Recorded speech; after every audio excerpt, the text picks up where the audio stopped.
Bom, boa tarde a todos e todas que estão nos vendo e escutando neste momento, né? Hoje é dia 23 de março de 2023, 16 horas da tarde. Estamos dando início, né, a mais uma reunião do Grupo de Pesquisa Macroeconomia Estruturalista do Desenvolvimento, né? E o tema de hoje é fazer uma discussão não muito técnica, a ideia não é... O paper é grande, né?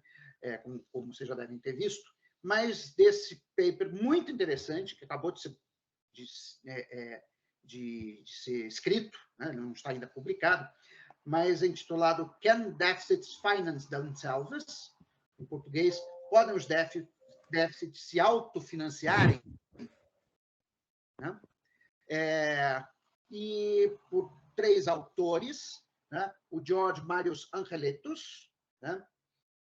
Que é da Northwestern University, Shen Liang, que é da University of California, Berkeley, e do NBR, National Bureau of Economic Research, e de Christian Wolff, do Massachusetts Institute of Technology, também do National Bureau of Research. Né? Bom, eu vou dar uma pequena introdução, né, no assunto do artigo.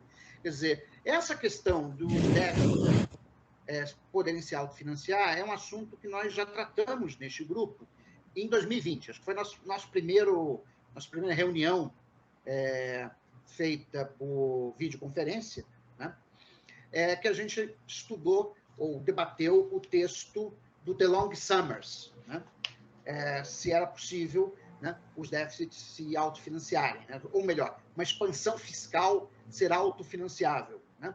E o que o DeLong e os sistemas mostram é que, sob determinadas condições, né, com o tamanho do multiplicador, né, com a presença de efeitos de esterese, com a presença de grande capacidade ociosa, de tal maneira que o Banco Central não seja obrigado a aumentar rapidamente a taxa de juros, né?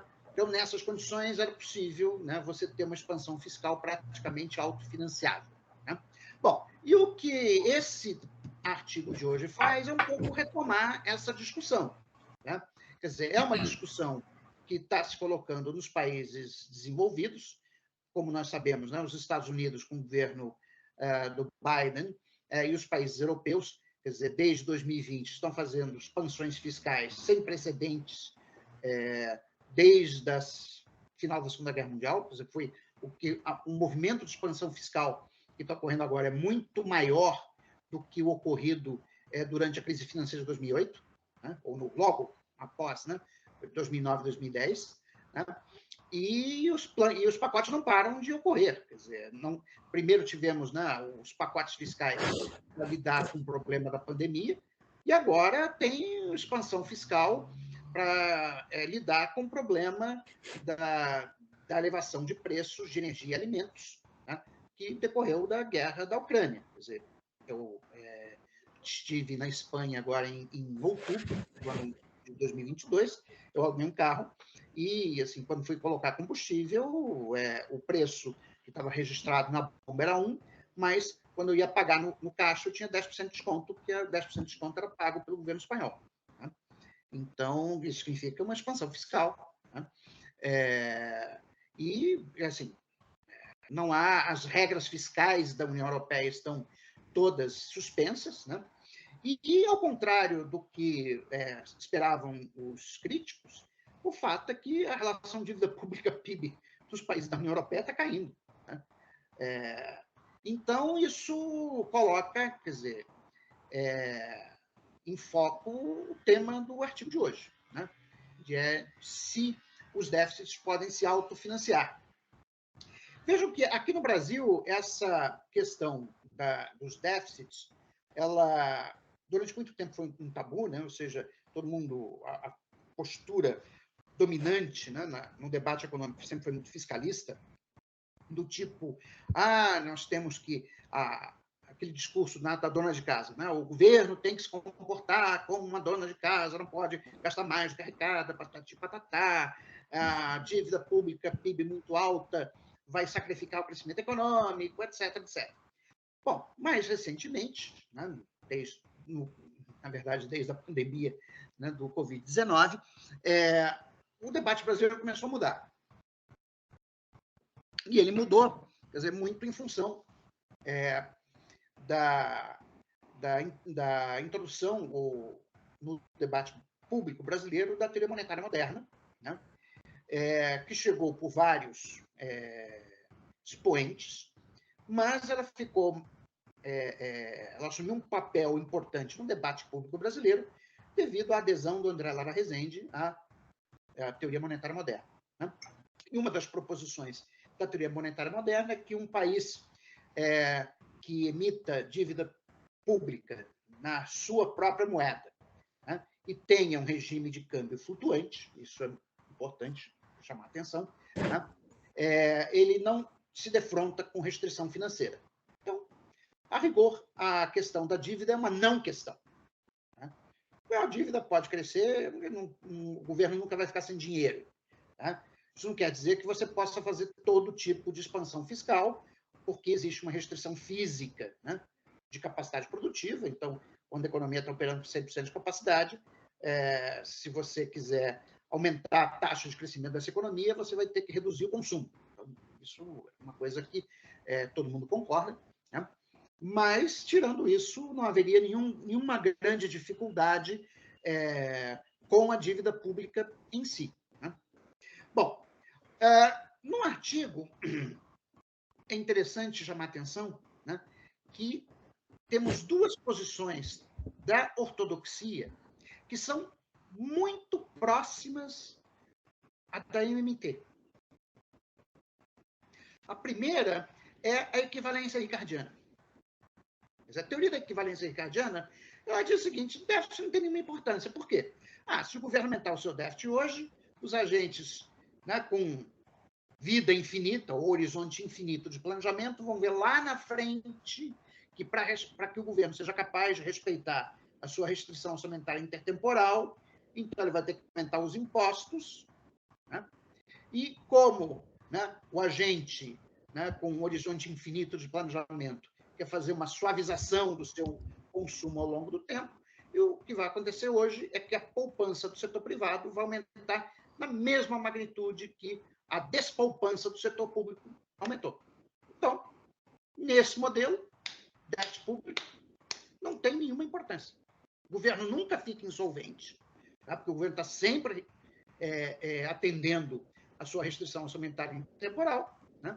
E os déficits não têm nenhuma relevância. O aumento do déficit do governo vai ser sempre compensado pelo aumento da poupança do setor privado, de tal maneira que o déficit é irrelevante. Isso é teoria, estou falando do Robert Barro, né, da teoria da equivalência ricardiana. Bom, a segunda teoria, que o André Rezende já esposou, né, lá em 2017, é a teoria fiscal do nível de preços. A teoria fiscal do nível de preços, ela vai dizer o seguinte: ela parte da restrição orçamentária intertemporal do governo. Então, a restrição orçamentária intertemporal do governo é muito simples. Ela me diz o seguinte, que o valor presente do fluxo de superávites primários que o governo vai ter de hoje até o dia do Armagedon tem que ser maior ou igual à dívida PIB em termos reais hoje. O que acontece se essa restrição não é atendida? O que vai acontecer é que o nível de preços vai subir hoje, de tal maneira a fazer com que o valor real da dívida pública atenda à restrição orçamentária intertemporal. Mais uma vez, não é o problema do déficit, não existe um problema do déficit, porque a restrição orçamentária intertemporal do governo sempre é satisfeita. Então, olha que coisa curiosa.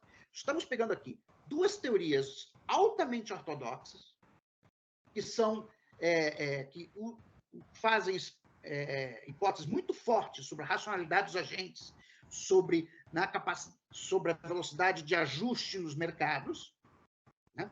Que dizem que simplesmente déficit público e dívida pública é uma não questão. Bom, aí tem os keynesianos. A posição keynesiana, eu vou falar no Blanchard do Summers, né, é o seguinte: olha, de fato, em algumas condições, pode ser que a dívida pública seja um problema. Aliás, na verdade, quem colocou que a dívida pública pode ser um problema foi aquele do livro, como é que chama? Hoje, meu Deus do céu, aquele livro de 2008, vocês lembram dele?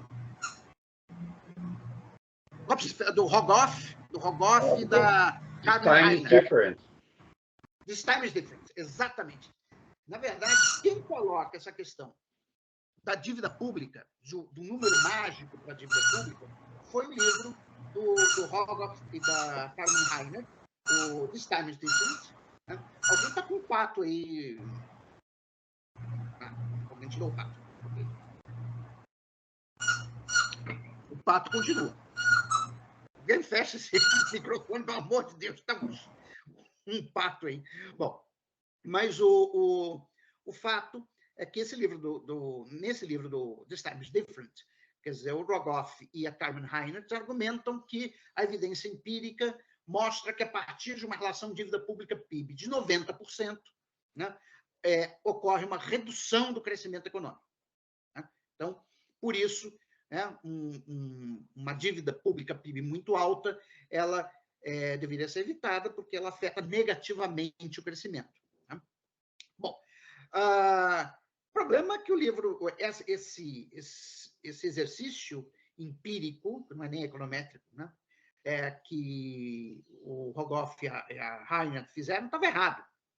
Isso foi descoberto, né, por um rapaz lá da Universidade de Massachusetts, da UMass, University of Massachusetts, né, Amherst, né, onde, inclusive, nosso colega Peter Scott é professor, mas ele simplesmente olhou, né, a planilha da Excel e viu que tinha conta errada. Né? Aí, quando ele faz o negócio direitinho, desaparece esse limite de 90%. Tá? Mas o fato é que ficou essa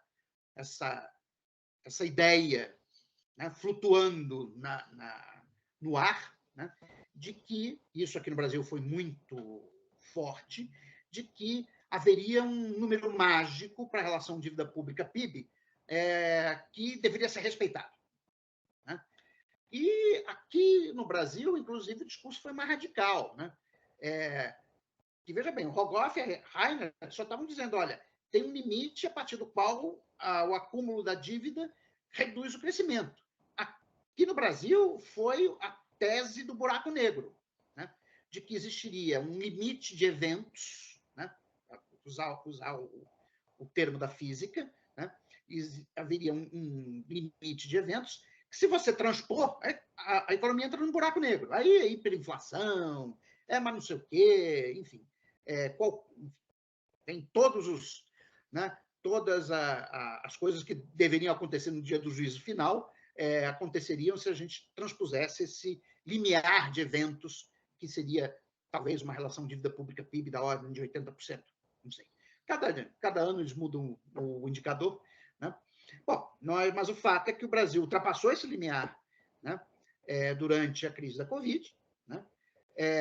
E, ao contrário dos pessimistas da época, dos terroristas fiscais, tá? Não preciso citar os nomes, né, que diziam, não, mas a dívida vai chegar, em 2026 vai chegar a 100% do PIB, ou antes disso, 2022, 2023 vai chegar a 100% do PIB, aí vamos entrar no buraco negro. O fato é que a dívida fechou ano passado 74% do PIB. Né? Bom, e aí isso está relacionado com o artigo de hoje. Em que medida? Quer dizer, o que eles fazem, o que o artigo de hoje propõe, que a gente está discutindo hoje, é o seguinte: olha, vamos considerar uma economia que tenha duas propriedades. Primeiro, não vale a equivalência ricardiana. Então, os consumidores, eles não antecipam aumento futuro de impostos, ou seja, as suas decisões não se baseiam nisso. Quer dizer, na verdade, os consumidores estão restritos por liquidez. Né?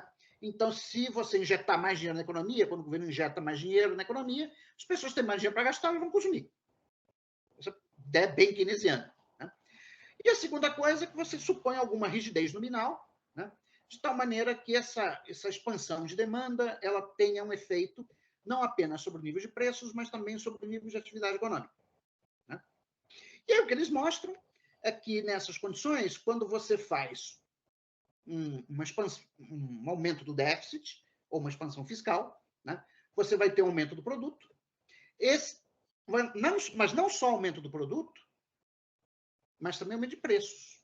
No artigo do Blanchard, do DeLong Summers, eles estavam supondo uma economia que estava operando com muita capacidade ociosa e que, portanto, a elevação de preço seria pequena. Aqui não. Aqui eles estão supondo, olha, vai ter um aumento do nível de produção, mas também vai ter um aumento do nível de preço. Porque os preços, eles são rígidos, mas não são fixos, né? Então, isso, na medida que aumenta o nível de atividade econômica, eu aumento a base de arrecadação de impostos, por um lado.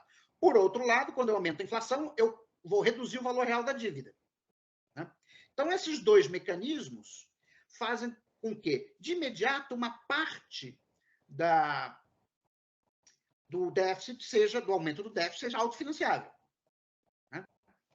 Agora, o argumento mais interessante deles é o seguinte: quanto mais tempo o governo levar para fazer o ajuste fiscal, quanto mais tempo levar para ele fazer, usar um termo mais moderno, a chamada consolidação fiscal, melhor. Por quê? Eu vou manter um crescimento mais alto do que o cenário padrão por mais tempo, portanto, as receitas fiscais vão ser mais altas por mais tempo, a inflação vai ser mais alta por mais tempo, portanto, por esses dois mecanismos, eu consigo, na medida que eu postergo o ajuste fiscal, eu consigo fazer com que a parte do déficit, que é autofinanciável, aumente. No limite, o aumento do déficit pode ser totalmente autofinanciável. Ou seja, esse resultado vai contra um discurso que se fez aqui no Brasil, agora nem tanto, da ideia do cavalo de pau, né? A gente viu isso em 2014, 2015 foi isso, com o Levy, né? 2015 foi exatamente isso, ou seja, vamos fazer um ajuste rápido, e com o ajuste rápido a economia volta a crescer. Era a tese, né, da contração fiscal expansionista, né?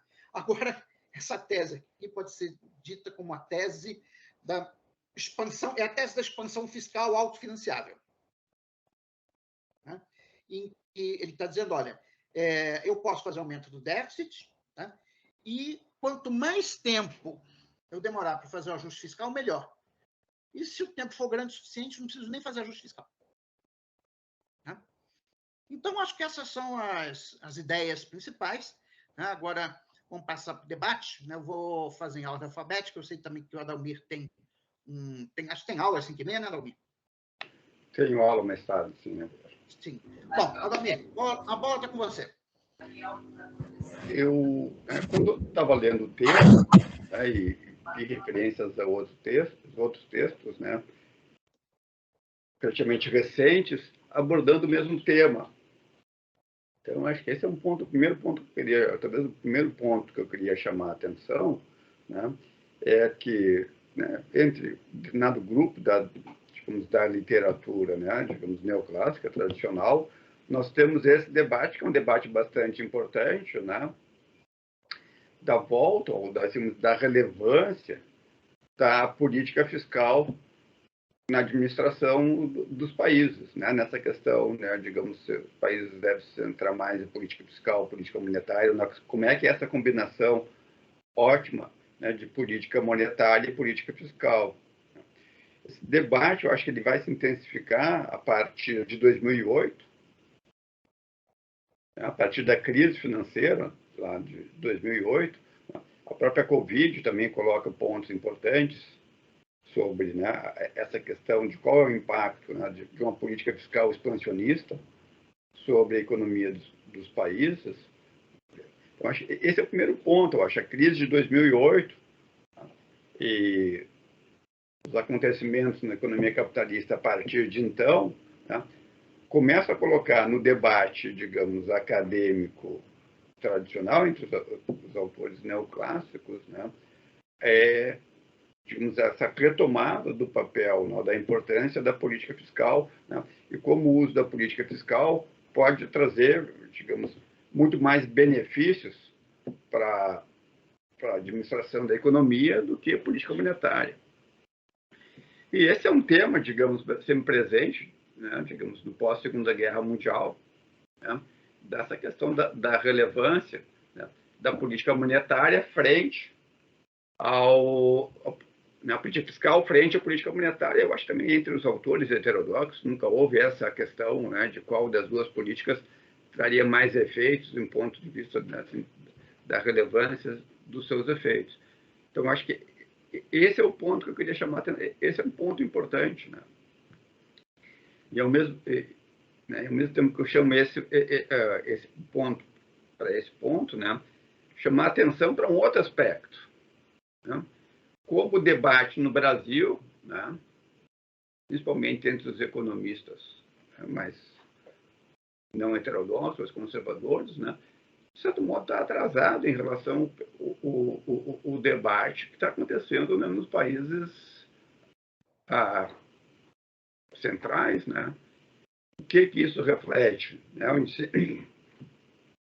Claro que, em alguma medida, reflete, digamos assim, na medida que essas pessoas que participavam desse debate, de certo modo, são mais ouvidos pelos jornais, pela imprensa, né? E pela própria, digamos, Faria Lima e o setor financeiro, né?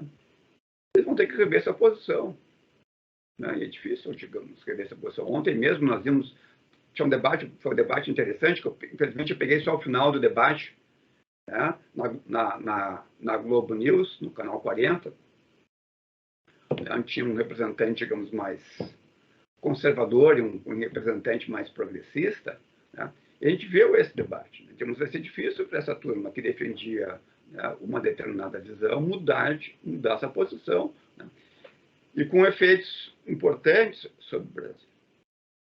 Então, assim, esse é o primeiro ponto que eu queria chamar a atenção, né? O segundo ponto que eu queria chamar a atenção também, né, tem ali no texto, né, que é os resultados, né, do texto, em alguma medida, né, também depende de como a política monetária, como é que digamos assim, o Banco Central, que é quem faz a política monetária, responde à política fiscal. Né? Então, assim, a resposta que o Banco Central deu ontem, né, uma resposta completamente inadequada, né, digamos. E se a gente pegar, digamos, né, se as coisas que estão ali levantadas nesse texto, que reflete, digamos, isso, também bem chamou a atenção, né, Oreiro, há uma literatura que está sendo construída aí sobre esse debate, né? Mas, de novo, eu diria assim, não existe novidade nisso, digamos, isso em alguma medida, digamos, era o debate que tinha lá na Idade Dourada, dessa questão da importância da política fiscal, né, no processo, né, de administração das economias. Eu acho que isso está sendo o que é um grande progresso perto da política vigente, digamos, né, no período que a gente chama de neoliberalismo. Então, esse é um aspecto, né, esse aspecto, né, do papel, como é que o Banco Central e a política monetária, né, responde a isso. Né, digamos. Nós temos que, né, encontrar mecanismos democráticos de ter controle do Banco Central. Né. Um outro aspecto que está ali no livro, né, e que chama a atenção, né, que está no artigo ali que chama a atenção, que é a questão da geração, né, de como a política, né, monetária teria efeito nas diferentes gerações. Né. Uma questão importante que a gente tem que levar em consideração, né, mesmo na geração vigente, né, existe diferença entre os detentores de riqueza. Tá? Essa é uma discussão que não está ali no texto. Mas, geralmente, quem são os detentores de riqueza são, digamos, as pessoas de mais idade. Né? As pessoas de menos idade, digamos, estão começando a construir isso, estão trabalhando, ou estão tentando encontrar trabalho, né, digamos, estão entrando no mercado de trabalho, têm menos riqueza do que as pessoas né, de uma geração mais velha, de uma geração de menos jovem, vamos usar essa expressão, que é uma expressão mais simpática para nós, né? Então, tu tem, digamos, essa taxa de juros no Brasil, tu tem também uma transferência de renda e de riqueza de uma faixa etária, da faixa etária mais jovem, para uma faixa etária de mais idade. Né? Que é uma questão, digamos, é que eu estou falando isso, lembrando da minha aula, ontem à noite eu dei aula, né? Eu estou com essa coisa agora, nesse mês eu estou dando aula de modo intensivo, estou dando uma disciplina de modo intensivo, né? Estou com aula praticamente todo dia, então, assim, tem sido corrido. Mas eu estava dando aula ontem à noite para os meus alunos e chamei a atenção deles, tá? Dessa questão do emprego, né? E de quando tu entra no mercado de trabalho com uma taxa de desemprego baixa, quando entra no mercado de trabalho com uma taxa de desemprego elevado, vai ter uma diferença salarial, e essa diferença salarial é persistente ao longo do tempo. Ela não desaparece, ela demora para desaparecer ao longo do tempo, essas diferenças, né, dependendo da situação do mercado de trabalho e da forma que tu entra. Né? Então, aí tu já tem um impacto sobre os jovens, né, da taxa de juros absurda essa do Banco Central. Mas tu tem um outro efeito também, que é uma questão de transferência de renda, né, dos mais jovens, né, para os detentores, né, da riqueza e dos títulos do governo, que são, de modo geral, as pessoas de mais idade. Então, digamos, tu tem os mais jovens, né, tendo um duplo efeito negativo sobre eles. Eu também vou chamar a atenção dos meus alunos na próxima aula disso também. Né, porque isso, né, tem essa questão, né, assim, digamos assim, esse é um outro ponto, né, dos alunos. Né. Os meus alunos são mais conservadores do que eu, né, o que não é muito difícil. O que não é muito difícil de ser mais conservador do que eu, diga-se de passagem. Então, esse foi um debate que se estabeleceu ontem na aula. Né? Mas eu acho importante essa literatura, né? Também na medida que essa literatura tem capacidade, talvez, ir modificando, né, qual é a visão dominante hoje na teoria econômica, né, de qual é a relação entre política fiscal e política monetária. Acho que esse é um aspecto interessante desse texto, né? E, de certo modo, é uma coisa interessante também, como te chamou a atenção, né, Aurélio? Ver que existe uma certa, né, comunicação, digamos, apesar de um não ler o osso dele, digamos, né, entre setores dos economistas heterodoxos, né, e setores dos economistas neoclássicos, né, no debate, porque é isso, né, digamos, uma coisa que eu também chamo a atenção dos meus alunos, né, independentemente, né, da nossa posição política, nossa visão ideológica do mundo, ou da teoria econômica que a gente segue, né, a realidade é a realidade. Né, e a realidade está mostrando isso, né, que a política fiscal expansionista, né, tem efeitos positivos sobre a economia. Então, para começar a minha conversa, digamos, minha fala, eu paro por aqui para ouvir os colegas também sobre o que eles têm a dizer. Ok, Adalmir. Bom, Luiz Carlos Magalhães, você é o próximo. Pessoal, obrigado aí pelo convite. O texto, bem, como a gente não está fazendo uma... Eu estou pedindo a palavra porque às 5h30, 5h15 eu tenho que sair, tem uma outra reunião, e aí eu estou querendo adiantar para deixar aqui as minhas... contribuir aí com o debate aí com os colegas aí do grupo de pesquisa. O texto realmente é interessante.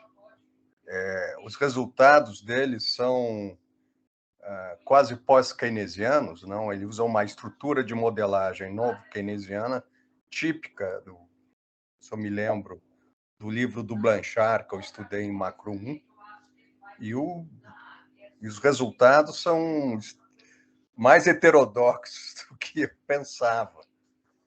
E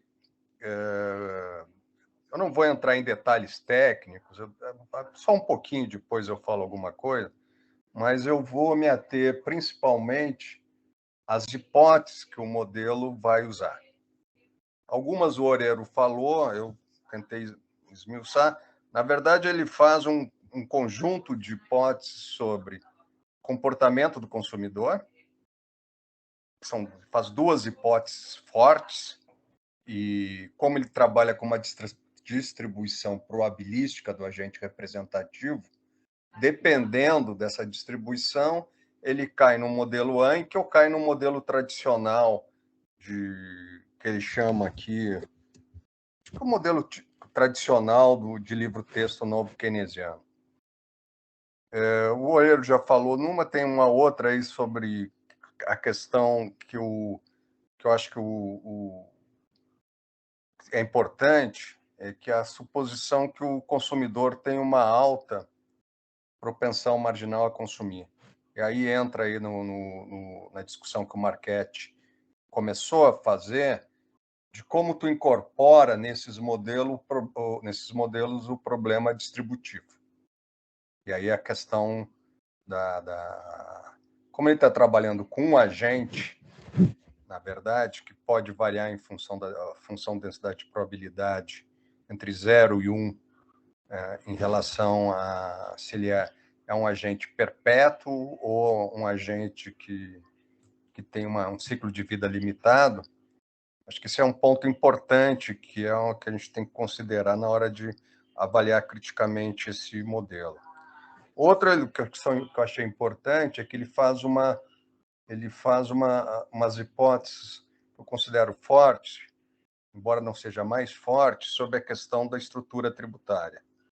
Ele trabalha com duas taxas, uma taxa de renda, uma alíquota de taxa de tributação sobre renda, que ela vai gerar uma receita tributária que é variável em relação à renda. Ele usa uma outra lump sum tax, que é uma taxa fixa que ele coloca no modelo, que é importante para ele obter o resultado de convergência de autofinanciamento do déficit. E, para mim, o aspecto mais... Tem outras coisas aí, mas depois, se der tempo, eu falo. É a questão de como ele vê a política monetária. Ele vê a política monetária do ponto de vista neutro. Ou seja, não há, pelo que eu entendi, uma variação muito grande, o impacto nos resultados da taxa de juros real. Ele faz uma hipótese que eu acho que aí afasta muito da aplicabilidade desse modelo no caso brasileiro, é que a política monetária opera com uma expectativa de taxa real no horizonte de tempo relativamente constante.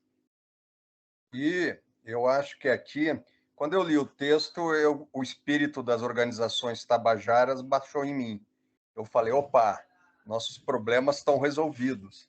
Vamos aplicar esse modelo e aí a gente convence o Haddad a fazer uma festa com o André Lara Rezende, porque finalmente houve a convergência dos novos desenvolvimentistas com a teoria moderna teoria monetária, e vamos lá no Haddad, convencemos ele a tocar pau na máquina. O Lula vai nos dar a medalha de Cruzeiro do Sul por salvar o governo dele, e resolvemos tudo. Mas aí, quando eu me defrontei com essa hipótese, meu instinto aranha começou a falar perigo, perigo, perigo, porque essa hipótese ela é fundamental para dar convergência no modelo. Eu não abri o modelo. Depois, eu acho que até valeria a gente fazer uma coisa assim, academicamente, acho que esse texto aqui, junto com o do Summer, fazer uma comparação, aí nomeamos algum relator aí para se matar alguns dias pegando equação por equação, e vendo até...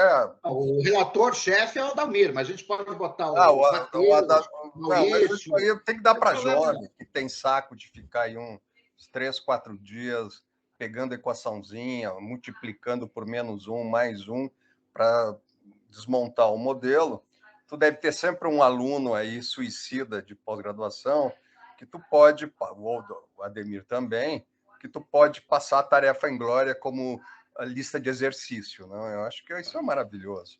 Professor tem, tem mão de obra, fala, Ademir. Não, eu vou escrever a versão em português a partir da versão em inglês do Oreiro. Sim, claro. A gente não vai falar. Diga assim, não, eu Mas, vou em ter suma, um pessoal, depois dele. Voltando aí, esse aspecto é uma coisa que eu brigo de vez em quando com o Oreiro, tu fazer uma modelagem, aí entra uma discussão metodológica pesada, que, na minha opinião, eu defendo isso, tu tem que incorporar nessa modelagem os aspectos institucionais específicos da realidade econômica que tu está trabalhando. Por isso que eu sou muito crítico, mesmo nos modelos heterodoxos que circulam na literatura internacional, no Roque, no Cambridge Journal, no Post-Keynesian Economics, tudo isso, eu sempre fico preocupado com esse aspecto metodológico da questão da correspondência do modelo em relação à realidade institucional e o desenho institucionais de arranjos de política econômica, tanto monetária como fiscal, que, se não devidamente considerado, podem induzir a erros quando a gente parte para a prescrição de política econômica. E aqui eu vou dizer por que essa hipótese aí da taxa de uma taxa de juros real manejada por uma política monetária neutra desse modelo me incomoda. Porque um dos canais do autofinanciamento do déficit é a redução do valor presente da dívida pública. Isso no Brasil é impossível, porque a gente tem um título que é indexado, tem indexação financeira perfeita. Ou seja, a LFT está para a economia brasileira como a saúva do Policarpo Quaresma no livro dele, do bom e velho Lima Barreto. Quando a gente tem um título desse tipo, o Oreiro fez um artigo muito interessante aí, mostrando que a economia brasileira ainda tem um alto nível de indexação. Eu diria que esse alto nível de indexação é presente num dos mercados centrais, por um dos preços macroeconômicos centrais, que é o mercado de dívida pública, que forma a taxa de juros básicas da economia brasileira. Então, primeiro aspecto. Segundo aspecto, a questão da expectativa. Como é que é formada a expectativa para a taxa de juros? No texto, o Banco Central tem total poder de formar essa taxa futura, esperada, real, que é real, que o texto trabalha como hipótese. Quem é que forma a taxa de juros? Tu tem a Selic, evidente, mas a Selic, por sua vez, a expectativa de alteração da Selic, todo o espectro da estrutura de taxa de juros, que, quando tu pega as fórmulas de precificação dos 3 principais títulos da dívida pública brasileira, LFT, LTN e TNB, que é o título indexado ao IPCA. Eu estou estudando isso, quero ver se consigo gerar mais um artigo aí no processo de demolição das verdades da Faria Lima, e dos seus economistas associados, no caso brasileiro, a formação do preço que vai determinar, por sua vez, a taxa de juros implícita que o mercado opera e que vai pressionar pelo sistema de expectativas que o Banco Central opera, vai pressionar a formação dos preços de títulos públicos, ele é formado no mercado futuro de depósito interfinanceiro. Ou seja, existe uma microestrutura institucional nesses mercados em que a formação de um título que é formado no mercado de opções sobre a taxa, o depósito interfinanceiro, ele tem um impacto na formação, na precificação de preço, desde a LFT até a NTN-B, nos seus vários vértices, que é o título de longo prazo do Brasil.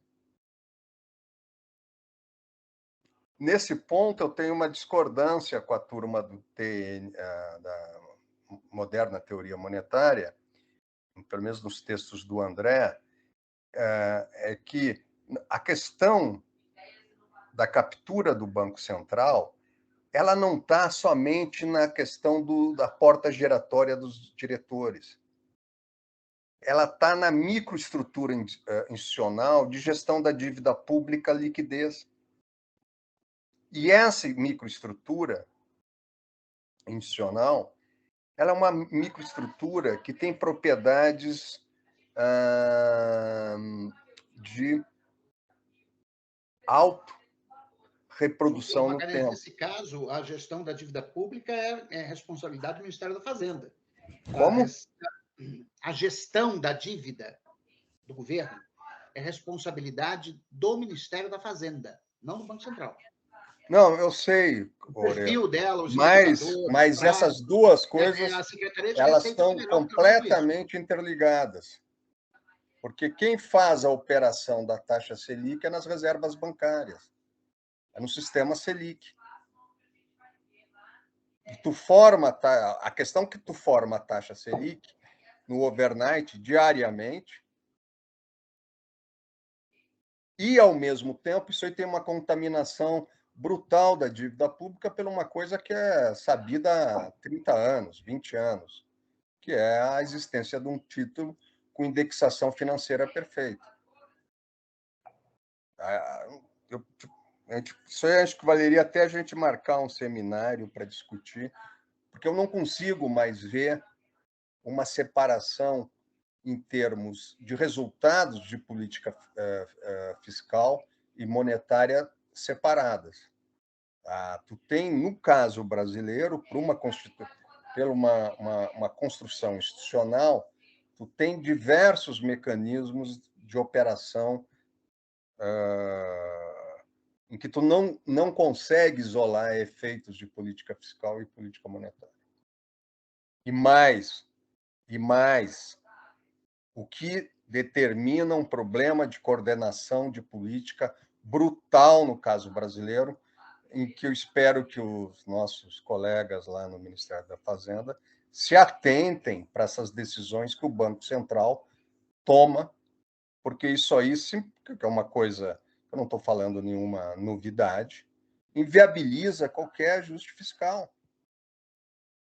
Que eu chamo, em economia da saúde, tem um conceito chamado gasto catastrófico com saúde. O que é isso? É quando uma família tem um gasto tão grande com plano de saúde que inviabiliza a sobrevivência dela, que ela não tem mais, a restrição orçamentária dela é estourada pelo gasto de saúde.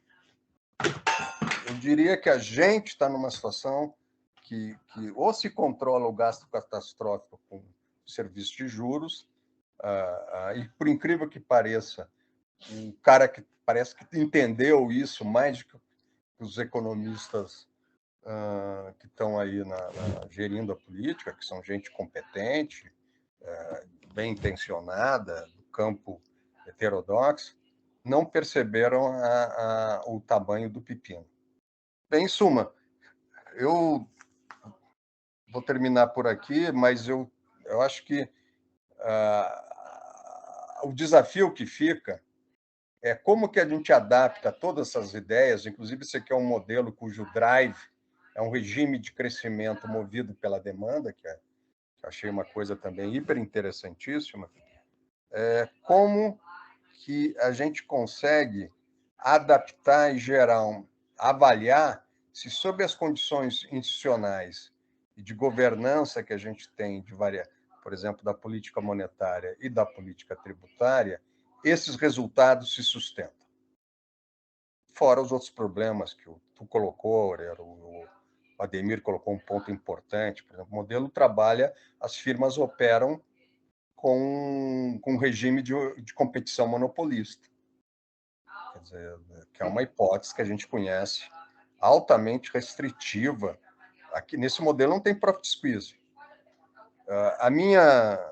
O meu desafio aí para o grupo é avaliar esse modelo, e acho que tem muita coisa interessantíssima dele, principalmente essa estrutura, que é uma estrutura do mainstream, adaptar as condições institucionais da economia brasileira, ver como é que se opera e ver se a gente consegue chegar aos mesmos resultados de prescrição de política. Aí eu deixo para o Oreiro, que é um modelista aí, e os alunos dele, que ele tira o couro dos caras lá, o Marchetti. Os guri andam assim, ó. Tu já viu ele andando na pós-graduação? Ele sai, os meninos estão em fila lá, fazem... É terrível, professor. Quando eu vou assistir umas aulas do Oreiro, os meninos ficam ali na porta, levanta todo mundo perfilado. É uma ditadura, meu. Quando ele entra na sala, os meninos se levantam. Isso. Mas na boa tradição espanhola, entendeu? Ai, meu Deus. Bom, Magalhães, obrigado. Brincadeira. Antes de passar a palavra para o Matheus, queria só fazer um comentário sobre essa questão dos juros, né? Enfim, a gente colocou, dada a decisão de ontem. Tá? Essas últimas semanas, eu li o capítulo 4 do livro Lavoie, novo livro dele, a versão, né? O Post-Keynesian Economics New Foundations, a edição de 2022. O capítulo tem 90 páginas, tá? Então, um capítulo enorme. Aliás, o livro do Lavoie é gigantesco. Tá? Mas uma coisa me chamou a atenção. Na discussão sobre qual é a taxa de juros de equilíbrio, como você queira chamar, né? Que os pós-keynesianos, obviamente, dizem que não existe, né? Mas o Lavoie colocou um ponto que me chamou a atenção e ontem o Roberto Campos Neto confirmou esse ponto. Ele diz o seguinte: muitas vezes a política monetária é mantida no campo contracionista para obrigar a autoridade fiscal a se comportar direitinho. Então, o que nós estamos vivendo hoje no Brasil é que o novo teto de gastos é dado pela política monetária. Por quê? Como você esse ano vai ter 700 bilhões de reais de pagamento de juros. E o Cupom já disse ontem que, olha, nós ainda podemos aumentar, a taxa até pode estar baixa. Né? Então, o que acontece? Você obriga, é uma maneira de você obrigar a autoridade fiscal, no caso o Ministério da Fazenda, a fazer uma política fiscal restritiva. Okay? É justamente o contrário. Né? A ideia na verdade, a dominância monetária, não a dominância fiscal. Eu ia falar exatamente esse termo. Eu ia falar, estamos no cenário de dominância monetária. Dominância monetária, esse é o ponto.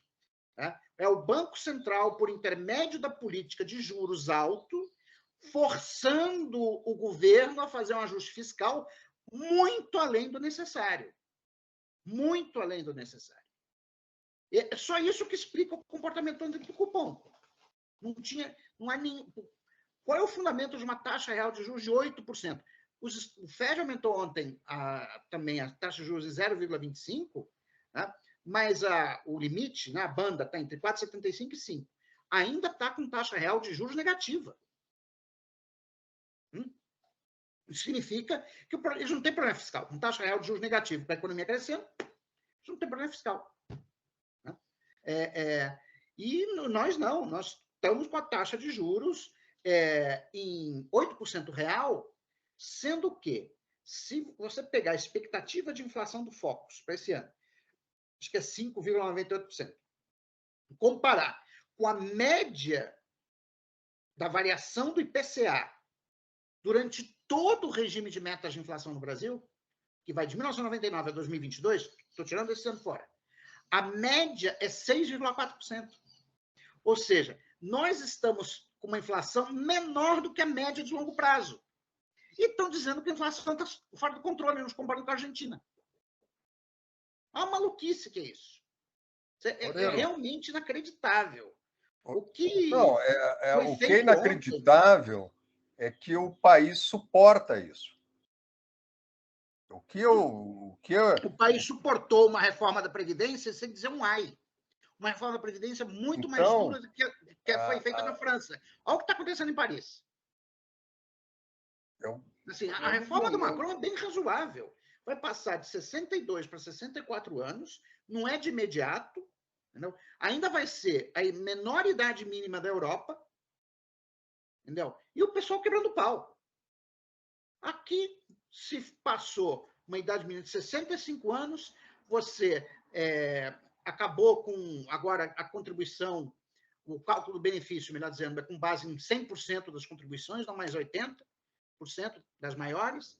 Quer dizer, você aumentou o período de contribuição, reduziu o benefício previdenciário e ninguém falou nada. Não, e reduziu as pensões por morte. Simplesmente as pessoas estavam... Então, fez um redutor e o pior, total. nós, funcionários públicos, muitos de nós estávamos dispostos a ter o couro cortadinho com a PEC da emergência fiscal, que é não tirar 25% do salário nominal. Porque, assim, eu não vi grandes reações. Ainda bem que veio. Teve a questão da Covid, que aí parou os pés desse projeto neoliberal, fiscalista, suicida, etc. Né?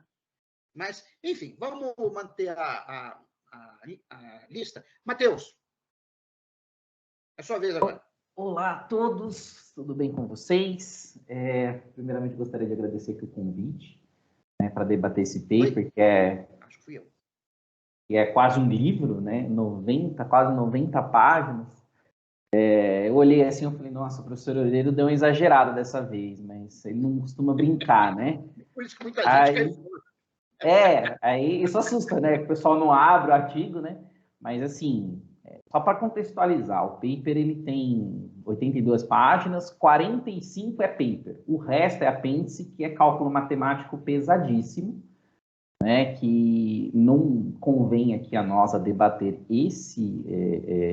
o aspecto matemático, né? Ao ler o artigo, algumas coisas saltam aos olhos, né? Que chamam a atenção para a gente. E, assim, ele utiliza pressupostos muito fortes, às vezes, né? Que não dá para a gente fazer esse tipo de transferência. Por quê? Porque os autores eles estão olhando, né? Dá a entender que os autores estão olhando para a economia norte-americana. A economia norte-americana tem todas as características próprias dele, né? Então, não dá para a gente pegar e começar a comparar com economias por exemplo, brasileira, né? O professor aqui, Luiz Carlos Magalhães, acabou de citar inúmeros problemas. Mas, acredito, né, que se pegarmos conceitualmente o modelo, né, fizermos algumas considerações bem razoáveis, e tentar aplicar isso, né, em diferentes economias, aqui a gente está pegando uma economia desenvolvida, né, com um desenvolvimento alto, eu acredito que poderia ser aplicado se houvesse mudanças drásticas, né? Pegando isso para a economia brasileira, se houvesse mudanças drásticas na economia brasileira, principalmente essa coisa da política monetária, essa dominância monetária, a questão da a reforma tributária que a gente tem que fazer, né? Que é uma coisa que é importante, tá? Então eu acredito que poderia sim. ser aplicado no Brasil, né, e até do ponto de vista ortodoxo, né, pensando que um gasto fiscal, dependendo de onde for gasto isso, até o professor Oreiro tinha um paper há um tempo atrás que ele vivia discutindo isso, que ele falava assim, olha, tem que tirar investimento público da conta de gasto, porque investimento público faz com que aumente a oferta. Né? Então, você tem uma redução de custo, né? Você melhora a infraestrutura do país, ainda mais no Brasil como país continental, né? Tal. Então, eu acredito que poderia ser sim. Só para contextualizar um pouco, eu li o paper todo, e aí no meio do paper eu falei assim, nossa, mas esse cara acho que poderia ter feito isso, poderia ter feito aquilo outro. E aí, para minha surpresa, os autores, eles criam vários cenários, né? Até o professor Magalhães aqui falou, né, da taxa constante, mas tem algumas variações dos modelos, né, do modelo que ele faz um modelo base e vai fazendo algumas variações. O que me chamou a atenção é que até mesmo se o Banco Central jogar contra, né, tem um limite óbvio para isso, para fazer, dado, né, do cenário americano, se jogar mesmo um pouquinho contra, né, fazer não uma acomodação ou ser neutro, mas sim fazer jogar contra a política fiscal expansionista, até assim só vai retardar o processo dado, né, o horizonte de reajuste. Né? Então, quando a gente analisa isso, traz isso, né, para a economia brasileira, se houvesse todas as licenças poéticas aqui, que o professor Magalhães, inclusive, que eu anotei, né? Estou anotando aqui de todo mundo aqui o que está falando, para depois gerar um brainstorm aqui, comigo mesmo.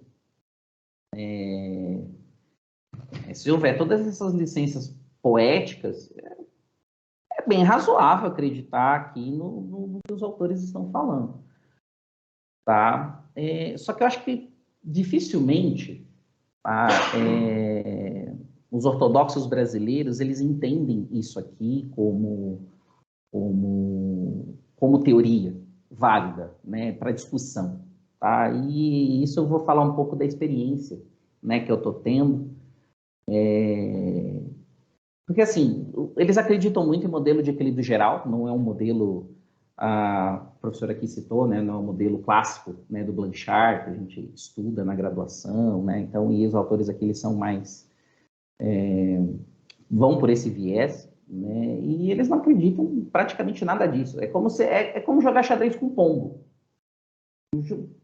Né? Desculpa que eu vou falar dos economistas ortodoxos, com todo respeito, mas para mim, discutir com determinadas pessoas é jogar xadrez com pombo.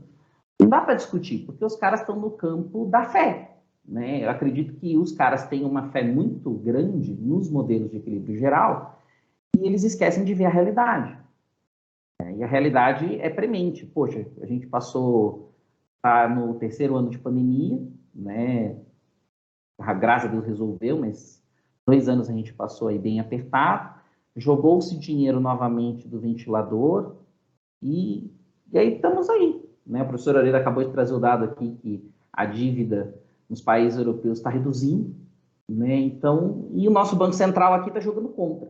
Óbvio, está jogando contra. A gente está fazendo uma baita transferência de renda para 1% dos brasileiros detentores de títulos. Parafraseando o professor Areira. E é isso que a gente faz e a gente não discute isso. A gente discute o quê? Gasto social. Ah, mas por que gastar com saúde? Por que gastar com educação? A gente não discute os 700 bilhões que a gente paga todo ano, né, para serviço da dívida. É isso que deveria estar sendo discutido. Tá? E não é colocado isso em pauta. Aliás, se vocês pegarem aqui qualquer canal do YouTube, né, desses gurus de mercado, gente, é aquela coisa, olha, com uma economia um pouco mais social, não, você não vai ensinar a pescar, você vai dar o peixe. Vai falar, bicho, aonde que é isso? E eu tô falando isso que foi um grande acionista brasileiro que falou isso, tá? Um bilionário acionista brasileiro que falou isso, numa entrevista recente. E aí eu digo pro cara, não, beleza, pro senhor que tem aí 4, 5 bilhões de reais, porra, tá tranquilo. Agora o cara que é pescador e não tem nem o que comer, né? Como é que você vai ensinar a pescar? É esse tipo de discussão que o cara não faz. Né? Óbvio que o cara não vai fazer. Então, essas coisas que a gente tem que trazer para o debate. Por isso que eu acho válido aqui o grupo, da gente trazer e botar isso bem claro. Gasto fiscal não é para ser demonizado. Não é, tem que ser feito. O problema é que forma que ele é feito, que aspecto institucional que a gente está tendo, né? Aqui o professor Luiz Carlos levantou a lebre, né, e falou, olha, não dá para pegar isso aqui e aplicar em qualquer país. Isso aqui deve ser bonito em país desenvolvido. País em desenvolvimento, dá para aplicar? Temos que ver com ressalva. Né? Um ponto interessante aqui que o paper não fala, né, ele fala que é um trabalho futuro, que é as implicações do resultado de política fiscal e monetária. E aí eu vou trazer um pouco aqui do que eu tenho trabalhado, né, até o professor Oreiro aqui citou numa das reportagens dele, de colocar a meta em 4%. Eu peguei eu peguei mais ou menos, se eu não me engano, são 30 países que adotam o regime de metas de inflação no mundo. E eu fui pegar o histórico de metas deles, todos eles a partir, né, da Covid-19, né, em 2020, automaticamente subiram um pouco a sua meta de inflação. Inclusive, eu estou escrevendo um paper com a professora Eliane de Araújo, a irmã dela. Tá? A gente mandou para uma chamada de trabalho. Né? Se alguém quiser ler o paper aqui, entre em contato conosco, que a gente já disponibiliza um preview do paper. E essa foi a primeira percepção, que a banda, né, primeiro, as bandas alargam, né, e a meta ela sobe. Né? Todos os países desenvolvidos estão com meta em torno de 3,5% para 4%. A maioria colocou 4%. Tá? Alguns que tinham baixado para 3%, passaram a ser 4%, 4,5%. Né? O Brasil é um dos poucos que continuou reduzido essa meta. Justamente por... Meu Deus, é que a gente é mais católico que o Papa. Verdade. Então, isso tem que ser discutido. Né? Por que o nosso regime de metas de inflação ainda é o mais rígido, né? Com altíssima taxa de juros real? Tá? Então, essas implicações aqui que o artigo traz, né, seria interessante a gente até futuramente pegar esses resultados e analisar a política monetária, por exemplo. Já que nós estamos num regime de dominância monetária, né, como o Guilherme trouxe, o professor Oreiro também trouxe, né, o termo, que impacto teria isso em termos de política monetária? E aí a gente precisaria discutir, por exemplo, uma coisa que não está sendo discutida aqui, grau de independência do Banco Central.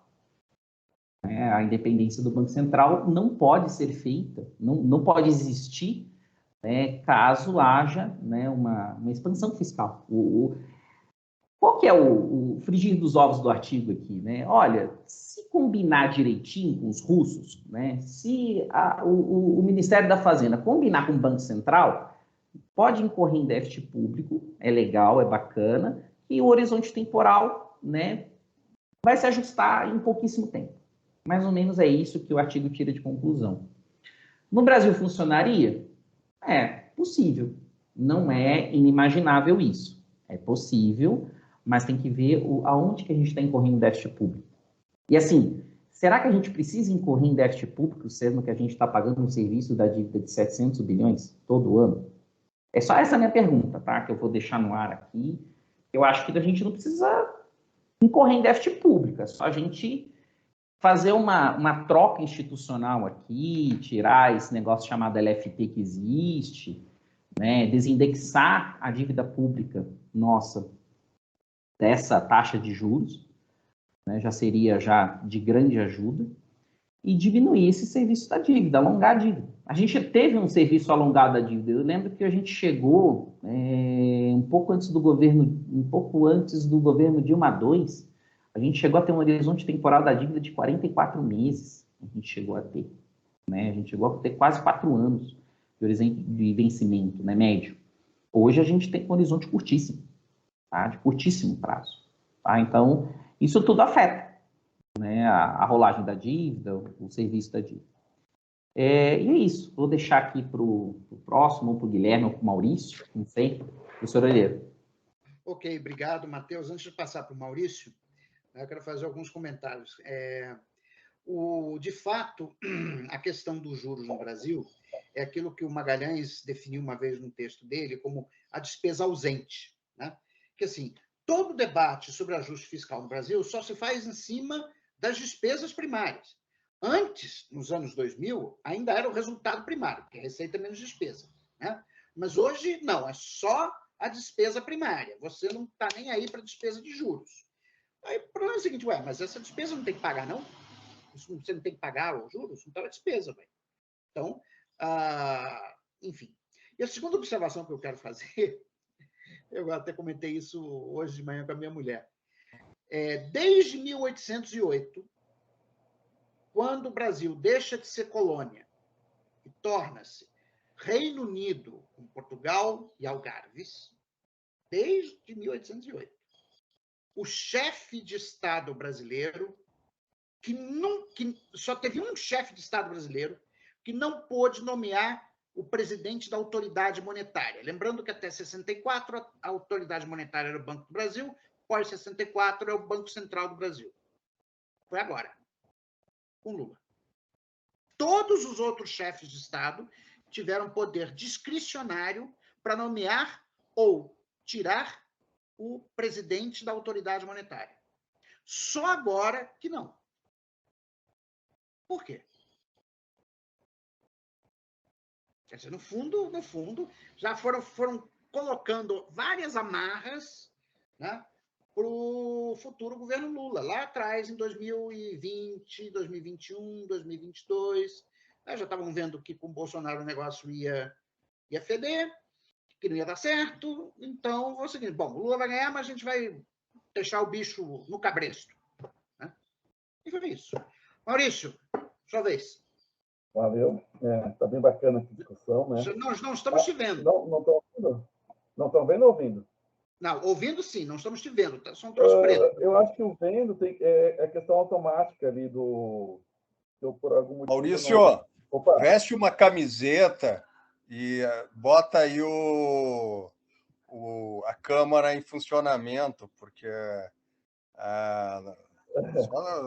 Não, eu estou aparecendo aqui. Botou a roupa certinho aí? Ótimo. Não, se for pegar a câmera para a direita, deve estar aparecendo aí. Eu não estou aparecendo? Não, você não está aparecendo. Vê se não está com... Deixa eu ver aqui. Maurício, pode ser de camiseta, porque no próximo seminário, o Oreiro vai exigir todo mundo de terno e gravata. Não. Vai ficar bem mais complicado. Então, fica frio, que agora nós estamos de camiseta. Vai ter que todo mundo ir de terno e gravata. Viu? Entendeu? Agora, no final de junho. Eu preciso vale paletó. Meus juízes. Vamos lá, Maurício. Agora tá com câmera? Tá certo? Sim, agora estamos te ouvindo e vendo. Beleza, então. Então, prazer aí da nossa conversa. Bom, bastante coisa, na verdade, que eu ia falar, vocês já trataram, né? Só aproveitando o gancho desse final, né? Eu tenho além do problema dessa questão, o pessoal fala, mas o presidente que o Banco Central do Lula, digamos que o PT perca a próxima eleição, ele vai valer por 2 anos para o próximo, né? Mas, normalmente, a figura do presidente do Banco Central ela tem que ser mais conservadora. Né? Então, é muito fácil para se adaptar a um presidente mais conservador num governo conservador. Agora, num governo que seria mais desenvolvimentista, ter um presidente do Banco Central com total autonomia, bem conservador, vai gerar uma rigidez bastante significativa. Né? Eu acho bem complicado. Essa questão de autonomia e não autonomia é uma discussão que a gente pode fazer, né? Mas a forma que foi feita, de 4 em 4 anos, na metade de cada mandato, eu acho especialmente preocupante. Ainda mais que a gente tem essa questão do prazo de dar efeito na economia em torno de 6 meses. Então, acho que tem vários problemas. Em relação ao nosso artigão, os pressupostos gerais, esses 2 pressupostos gerais do modelo, né, que ele faz essa flexibilidade, na verdade, eu achei bem razoável, né? Essa questão da equivalência ricardiana de uma certa rigidez de preços nominais, né, porque é um modelo que é novo keynesiano, mas acho que hoje em dia a gente pode chamar que no mundo o mainstream é novo keynesiano, não seria? O novo clássico não é mais mainstream, né? No mundo afora. no Brasil, talvez seja ainda, mas... Como? Desculpe, o que é... Eu não sei se o mainstream econômico, hoje em dia, não é novo keynesiano, ao invés de novo clássico, talvez? Ah, sim, não, assim, existe um novo consenso macroeconômico, né, que é em cima dos modelos DSGE, Dynamic Stochastic General Equilibrium Models, e que são modelos, na verdade, são modelos de Real Business Cycles, mas com rigidez nominal, né? Então, o que aconteceu com os novos clássicos? Eles perderam no debate de teoria, mas eles ganharam no método. Né? Ou seja, o método deles, né, de modelos de equilíbrio geral dinâmico, etc., foi incorporado pelos novos keynesianos, que eu chamo de novos keynesianos de segunda geração. E, tá? e Para tudo com diferenciar microfundamentos, tudo com otimização, intervalo newtoniano, uma definição de é o pessoal do Woodford, Galley, etc., né? Consumidor, Que é a geração afirma. do David Romer, do Stiglitz, da própria Wise, né? Enfim. Então, o que eu queria comentar que eu acho interessante desse artigo, né, que é um artigo basicamente mainstream ainda, né? Só que ele, ao flexibilizar dois pressupostos, né, e que eu acho que são flexibilizações bem compatíveis com a realidade, mais do que os modelos originais, ele traz resultados bem importantes, né? Então, nesse sentido, eu acho que ele é um artigo que tem uma lógica interessante. Aí as questões institucionais, aí a questão dos juros também que o Matheus comentou, né? Ele não necessita manter a taxa de juros fixa, né? Ou sequer manter uma taxa de juros expansiva. Ela pode até ter um certo aumento, só que a única questão é que vai demorar mais para chegar no equilíbrio, né? Esse autofinanciado. Então, isso é um aspecto interessante também do modelo, né? E eu acho que isso, em termos aplicados para os países desenvolvidos, especialmente para os Estados Unidos, é bem interessante e faz bastante sentido em linhas gerais. E ao pensar no Brasil, que eu gostaria de comentar mais também, eu acho que não é estruturalmente impossível, é mais uma questão que ele não se aplicaria nas condições atuais que nós vivemos, mas que não são, que não é uma incompatibilidade, por exemplo, decorrente da hierarquia de moedas que não poderia ser aplicado no Brasil. Eu acho, por exemplo, que isso é uma questão mais estrutural da economia brasileira, que provavelmente talvez dificultasse alguns tipos de medidas econômicas, mas não nesse caso desse modelo. Eu acho que as dificuldades de se implementar no Brasil decorrem do nosso atual sistema de meta de inflação, em parte que, para a estrutura do IPCA nosso, ele é bastante rígido, né? Então, o Banco Central ele não trabalha com o coração da inflação, né? Ele trabalha com todos os impactos que acontecem em termos de custos de oferta, eles são incorporados na meta de inflação. Isso já dá uma rigidez maior para o nosso sistema de meta de inflação comparando com de outros países. Na prática, a gente não inclui a questão do desemprego, né? O Banco Central ele fala que inclui no modelo, mas na prática não está lá o desemprego, né? O peso é zero lá na hora de fazer o modelo, porque não teria condições de rodar esse modelo e manter essa taxa de juros se tivesse um peso real, né, na questão do desemprego e crescimento econômico, principalmente levando em consideração as expectativas futuras, né? Porque ano passado a gente teve até um crescimento razoável, né? Mas as perspectivas para esse ano são bem negativas.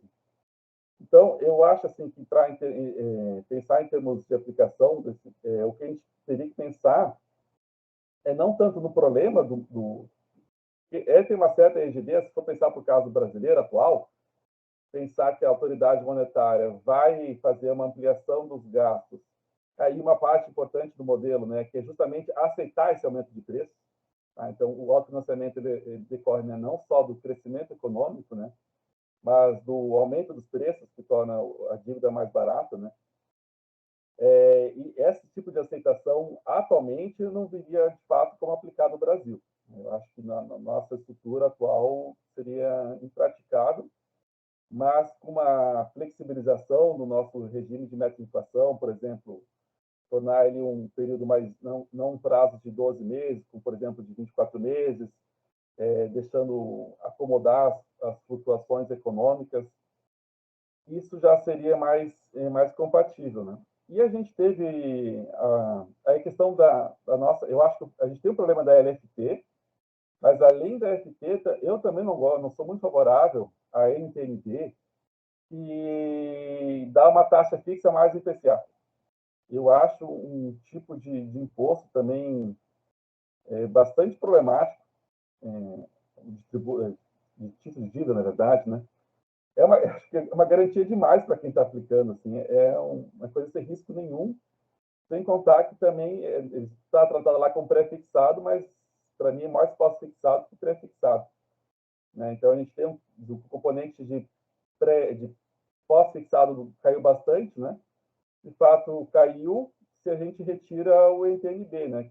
Mas eu não acho que é tão assim pré-fixado, né? Tem componente pré-fixado, mas por estar incluindo a inflação, então seria outro problema também para a aplicabilidade desse modelo. A combinação de LFT, dos juros serem pós-fixados, que gera uma pressão a mais de custos, que não aconteceria do estoque de dívida, né? Seria mais para a dívida nova no modelo, né? No nosso caso, além do estoque de dívida, também influenciaria além da dívida nova, influenciaria no estoque de dívida, então daria uma dificuldade para rodar o modelo, mas também por conta do NTNB, ele também dificulta o modelo dar certo, porque também aumentaria o pagamento da dívida por conta do aumento dos preços, em parte... Opa! Deixa eu ver se ele apertou uma coisa aqui. Em parte, também é uma parte importante para dar certo o modelo, né? É o aumento dos preços. E esse aumento dos preços aqui, em parte, ele seria corroído pela questão do NTNB, que aumenta os custos, né? Então, eu acho que, se a gente pensando em termos de trabalhos futuros, eu acho que mais não tanto assim o problema do modelo em si, mas o problema atual da estrutura brasileira, né? Dessa combinação, dessa predominância monetária devido a nossas questões institucionais e pegando assim, essa questão da crítica das decisões do nosso presidente do Banco Central, do Campos Neto, eu acho que também a gente simplesmente não ter mexido na meta de inflação, eu acho que isso, bom, governos Braveja, Lula Braveja, Haddad Braveja, né, que o Guilherme comentou, mas também na hora de mexer na meta de inflação não mexeu, né? Na hora de colocar os novos diretores do Banco Central, colocou os que eram recomendados pelo Campos Neto. Então, eu acho que, além da crítica em relação à autoridade monetária, porque o presidente do Banco Central ele pode falar, a inflação está alta ainda, o crescimento está baixo, mas a inflação está alta. Então, eu tenho como meta atender a inflação, vocês não quiseram reduzir a meta de inflação, então eu vou manter essa taxa de juros alta aqui mesmo. Eu acho que, para exigir uma contrapartida de queda da taxa de juros, seria importante também aumentar a nossa meta. Era basicamente isso que eu queria comentar. Ok, obrigado, Maurício. Eu vou fazer só um comentário sobre, quer dizer, o comportamento, né, do Haddad, né? Eu, de vez em quando, converso com ele por WhatsApp, né? Mas eu acho a estratégia do Haddad, né, foi a seguinte, era, que ele repetiu várias vezes, é a ideia de coordenação entre a política monetária e fiscal. Então, o governo, por intermédio do Ministério da Fazenda, iria sinalizar, né, algum ajuste fiscal, que ele entregou, né, quer dizer, ele reonerou os combustíveis, lembrando que a ala política do governo era contra, tá, mas ele bancou a reoneração, né, e, com isso, houve um aumento de arrecadação prevista para o ano de 2023 da ordem de 27 bilhões de reais, que não é desprezível, né? E aí, uma vez feito isso, o acordo implícito ou tácito seria que o Banco Central começaria a reduzir os juros. Tá? Só que isso não aconteceu. Tá? E a minha hipótese, né, é exatamente o que eu falei ainda há pouco, a dominância monetária, ou seja, o Banco Central está usando a taxa de juros como novo teto de gastos. Ou seja, você põe uma taxa de juros muito alta, porque isso vai gerar um enorme volume de serviços da dívida e, portanto, vai obrigar a autoridade fiscal, você basicamente vai botar uma faca no pescoço da autoridade fiscal e dizer, olha, se vocês não fizerem ajuste fiscal, a economia está lascada. Tá? É esse nível. E agora eles têm a blindagem, né? Tem a blindagem institucional.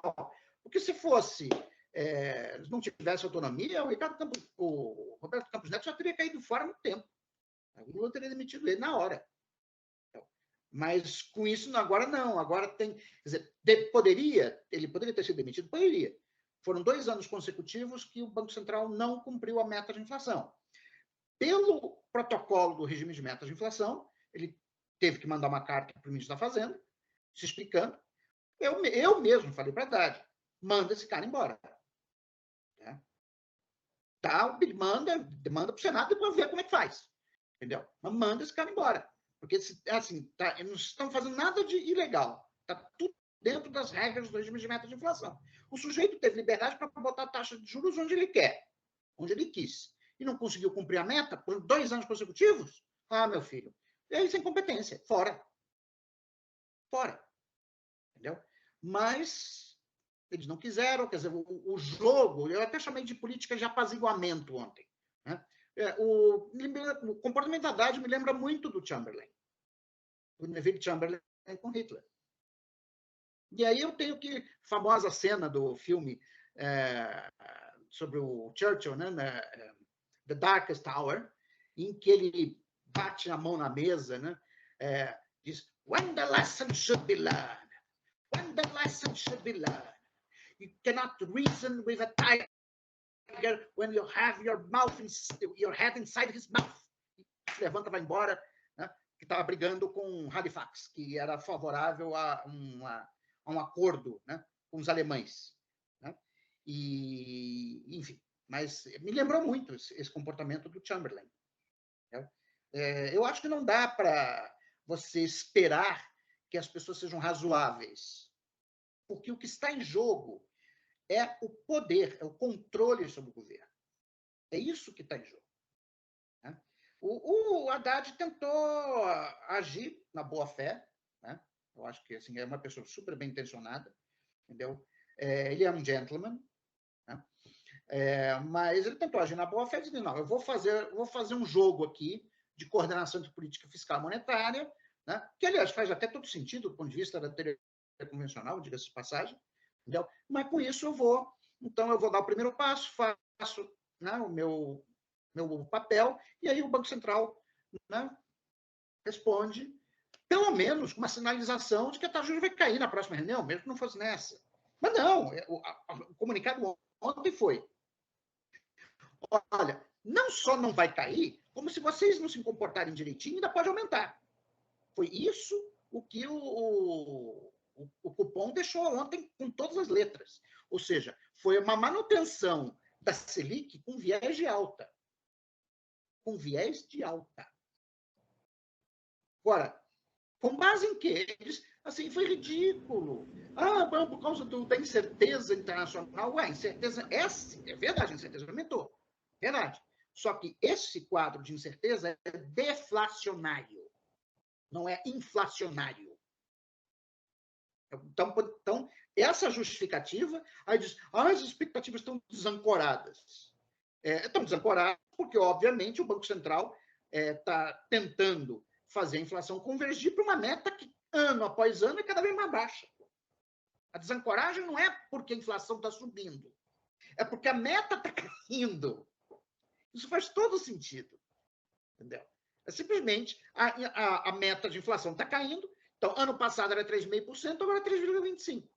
E não tem ninguém, em sua sã consciência, que ache que seja possível convergir para 3,25% ou 4% esse ano. É simplesmente impossível. Tá? Mas tem muita gente inscrita aqui. Guilherme, você ainda faltou para falar? Aurélio, rapidinho. Não, eu acho que... Não, o Maurício quer falar uma coisa rapidinho. Diga. Só que eu esqueci de pode falar, o lado... Eu falei o lado mais difícil, né? Mas acho que um lado positivo desse modelo para a gente, que a nossa arrecadação é ainda mais sensível em relação ao aumento da renda do que no meio dos Estados Unidos, né? Pela composição da nossa carga tributária, né? Ser mais alta em relação aos gastos de consumo. Então, acho que esse seria um efeito que seria mais favorável para a gente em relação ao modelo dele, e também por a gente estar há um tempo já com bastante capacidade ociosa. Então, esse é o contrabalanço do nosso modelo. E a última coisa que a nossa questão empírica, que mesmo com juros altos, a gente conseguiu reduzir a dívida líquida sobre o PIB, né, de 60% para 30% ali durante os 12 governos Lula e o governo, meados do governo Dilma, né, de 60% para 30%, é uma amostra do que o modelo pode dar certo, né, e até agora, ano passado, né, mesmo em 2021, com a dívida super alta, nossa queda, a dívida caiu de novo, né, tanto a líquida quanto a bruta. Maravilha. Vamos lá, Guilherme, você agora. Bom, eu acho que a maioria de vocês já colocaram aí muitas coisas a qual eu anotei aqui para complementar do paper. Achei o paper muito interessante, eu acho que ele se conecta muito com o debate atual, até muito proveitoso a gente estar trazendo essas reflexões. E o Orelho, mais uma vez, acertou, porque ontem ele disse que, antes a gente até fez uma aposta lá no grupo, e a gente falou qual seria a reação, né, do Banco Central, e ele falou que, além de não cair, o Banco Central teria uma postura mais hawkish, e foi o que aconteceu de fato. Mas algumas reflexões que eu gostaria de trazer aqui, eu acho que o Magalhães trouxe alguns aspectos interessantes, e o Matheus também complementou com essa questão de que o paper ele traz uma realidade muito mais ligada para a economia norte-americana. Eu acho que algumas coisas aqui, para uma economia emergente como a nossa, que a gente teria que levar em consideração. E aqui eu levanto a questão, principalmente para a questão da hierarquia de moedas. Eu acho que a gente precisa, que é uma coisa que a gente tem que chamar atenção. Para o nosso sistema cambial, que é hoje extremamente aberto, né? Então, hoje o carry trade, né, como a gente fala, corre solto. Então, é uma coisa que com certeza teria um impacto cambial, ao qual a gente teria que ter um Banco Central atento e que atuasse, assim como a Haddad espera, em consonância com a política fiscal. Então, para que a gente pudesse ter uma política fiscal olhando para essa dinâmica, teríamos que ter uma política monetária parceira, que joga junto. E é o que a gente não está vendo hoje em dia, né? Então, por isso que eu acho que o debate do paper se alinha com o debate atual, né? Então, o nosso Banco Central, além de parecer desconectado da realidade de curto prazo, né? Algo que está acontecendo, e vem acontecendo nos Estados Unidos com a quebra do SVB, com a quebra do Credit Suisse, também com o que tem acontecido no varejo aqui. Se a gente olha aqui o comportamento das dívidas privadas, né, e os prêmios de risco que estão sendo cobrados pós o colapso da Americanas, é algo que o Banco Central deveria estar extremamente atento. E é algo que não me parece que está no radar dele. E como o Orelho falou, se existe um balanço de riscos, e ele não é simétrico hoje. Existem muito mais fatores que puxam para uma desinflação acelerada do que, de fato, uma inflação. Até se você olhar para os preços de commodities, hoje eles estão com uma característica muito mais desinflacionária, né? Então, eu acho que um outro ponto que é importante ressaltar é que, se eu não me engano, o Aurélio pode até me corrigir, essa discussão da meta de inflação para 2023, 2024, 2025 foi feita em um outro contexto econômico, em um contexto onde a gente tinha deflação, onde a gente tinha um cenário ali de início da Covid, início da pandemia, uma incerteza muito grande sobre o impacto da atividade econômica. Então, o cenário, hoje em dia, ele é outro. Hoje é irreal a gente achar que vamos ter uma inflação de 3% a 3,5%. Se torna contraproducente. Ainda mais se você considerar que a nossa taxa média de inflação desde o sistema de metas, lá em 99, como o Moreira falou, 6%. Então, se já é difícil para nós... 6,4, Guilherme. 6,4. 6,4. Se já é difícil para nós, historicamente, estarmos abaixo disso, como traz a trajetória a série histórica, ainda mais num contexto atual, se torna contraproducente. Então, eu não consigo entender a racionalidade por trás da atuação do Banco Central. Eu não consigo entender. E, além do mais, ele se nega a fazer o que os outros bancos centrais têm feito, inclusive bancos centrais de países emergentes, que é o Forward Guidance, para trazer a gente para um cenário de soft landing. Então, ele tem atuado contrariamente. E aí ele está alimentando um ciclo virtuoso negativo, que é o que o Orelho falou. Ele vai aumentar ele vai manter a taxa de juros num campo mega restritivo, ele vai frustrar a receita e ele vai fazer com que o ajuste fiscal não seja razoável de se fazer. Porque além do custo da dívida, que vai ser altíssimo, ele vai frustrar a receita por meio da atividade econômica que cai. Então, você tem ali um cenário de caos. Então, eu acho que a gente precisa acentuar esse debate, que a gente já tem feito. Inclusive, ontem o André Roncaglia fez uma belíssima exposição na Globo News. Eu achei muito legal os passos que deram para ele. O Loureiro tem batido nessa questão tanto da meta quanto da política monetária já há um tempo, e eu acho que é algo que é mais uma batalha que está sendo colocada aí e que a gente tem que se manifestar, porque eu não vejo um cenário de crescimento para 23 e 24 sólido se a gente continuar com esse campo extremamente restritivo da política monetária, mesmo que o arcabouço fiscal dê algum espaço para o investimento público. Então, essas seriam as minhas questões, e eu acho que o debate que a gente está fazendo aqui é extremamente válido. Bom, antes de passar para o Matheus, eu só quero fazer um comentário. A Instituição Fiscal Independente calculou que, para manter a dívida pública constante com proporção do PIB este ano, você precisaria de um superávit primário de 3,5%. Ou seja, dado que provavelmente nós vamos fechar com déficit primário de 1%, você precisaria fazer uma virada fiscal em um ano de 4,5%. Mas isso por quê? Por causa dessa combinação juros-crescimento. Quer dizer, a gente com uma taxa de juros de 8% real e com um crescimento que não deve passar muito de 1%, é lógico que o superávit primário requerido para estabilizar a dívida pública é do tamanho do Monte Everest. Mas, repito, observem a lógica. Tá? O novo teto de gastos é a taxa de juros. Que aí, quando vier com algum programa de investimento público, não pode aumentar, porque não, olha, a dívida já vai aumentar muito, não dá para fazer, não tem espaço, etc, etc. Não, mas outro gasto social não pode, não sei o quê. Mas os salários dos servidores públicos estão abaixo do nível de 2010. Não, mas não pode, porque não sei o quê. Esse é a estratégia. Não é uma... Veja bem, Guilherme, como diria Karl Popper, né, existe método na loucura. Ele se referia, no caso, aos nazistas. Né? Mas dizer que mesmo uma coisa absolutamente que parece irracional, e mas tem método. Né? Eles têm o método deles. O método deles é manter a política monetária apertada o tempo que for necessário para dobrar o governo. Ponto. É isso que eles querem fazer. Né? Bom, Matheus, vai lá. Eu só queria levantar um dado, uma questão que a gente falou aqui, né, que vai coadunar aqui com o paper que a gente está discutindo de expansão fiscal. O Economática fez lançou no LinkedIn uma newsletter deles falando sobre a dívida das empresas não financeiras listadas na B3.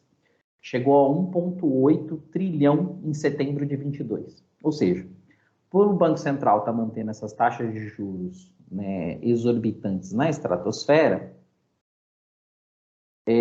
a gente não vai ter só um problema de botar a faca no pescoço do governo, a gente também está com um problema de botar a faca no pescoço do empresário brasileiro. E aí a gente está falando das grandes empresas listadas em bolsa. Se começar uma quebradeira geral, isso vai ter um problema, que aí eu vou pegar o que o Guilherme falou, que é um ciclo, né, vicioso de quebra de empresa, que é o que está acontecendo, Americanas é o primeiro sinal, com perda de arrecadação do governo, e aí você vai estar eternamente no ajuste fiscal. E aí a gente vai entrar num buraco negro pior, professor Loureiro, daquele que você falou que os economistas, se chegar no teto, não vai ter. O problema não é lá, o problema é que a taxa de juros vai jogar a gente num buraco tão profundo, que vai ser mais uma década perdida. A década de 80 a gente vai reviver ela, né, se continuar do jeito que está. Porque vai ser uma quebradeira inácia. E aí eu acho que, realmente, A saída, nesse caso, é combinar com os russos e falar, colega, trocar o técnico. Falar, ó, você não está jogando bem com o time.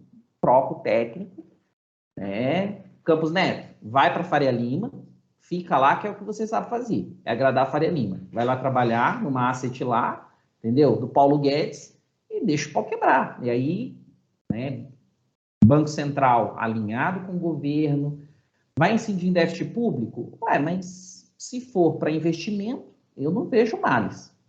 Né? Muito pelo contrário, vai melhorar a nossa oferta. Né? Que é o que inclusive o Haddad, eu acho que está com esse pensamento em abril, agora que vai trocar o conselho da Petrobras. Se trocar o conselho da Petrobras e desvincular o preço dos combustíveis nacional, petróleo da Petrobras, ao preço internacional, o valor da inflação já cai.